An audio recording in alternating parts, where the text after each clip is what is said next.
आगे बढ़ते हुए आपको बताएं कि वज़ीर आला सिंध मुराद अली शाह का कहना है कि एमक्यूएम के साथ माजी में अच्छे ताल्लुकात रहे। एमक्यूएम के पास वोट के लिए जाएंगे। हमारी लोकल गवर्नमेंट उस वक्त एम्पावर है। एमक्यूएम की ही बल्दियात से मुतल्लिक डिमांड पंजाब के लिए हो सकती है। देखिए, सबसे पहले सवाल का जवाब, एमक्यूएम के साथ हमारी पहले भी अच्छे ताल्लुकात रहे हैं। हमने कोalitions में भी साथ काम किया है।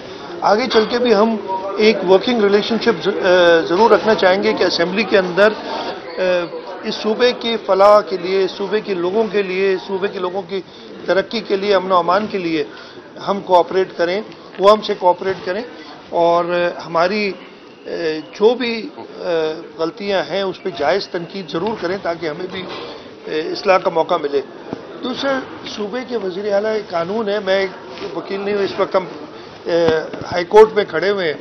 मेरे ख्याल है हुकूमत को, चीफ मिनिस्टर को ऐसे पावर मैंने आज तक नहीं सुने, नहीं तो किसी को सजा ही नहीं होती सूबे में, किसी गलत आदमी को सजा नहीं होती। जो पॉलिटिकली विक्टिमाइज होते हैं वो सूबे सिंध में नहीं होता, लेकिन ये पावर हमारी लोकल गवर्नमेंट वाहिद लोकल गवर्नमेंट है जो एम्पावर्ड है पंजाब की। मेरा ख्याल है वो मसला पंजाब का होगा, इसलिए पंजाब में लोकल गवर्नमेंट है ही नहीं और कई अरसे से एमक्यूएम को वफाकी वो उधर भी तो जा सकती है ना। उनके जो अच्छा काम सूबे सिंध में किया है एमक्यूएम ने पंजाब में पीएमएलएन को करने के लिए कहा है।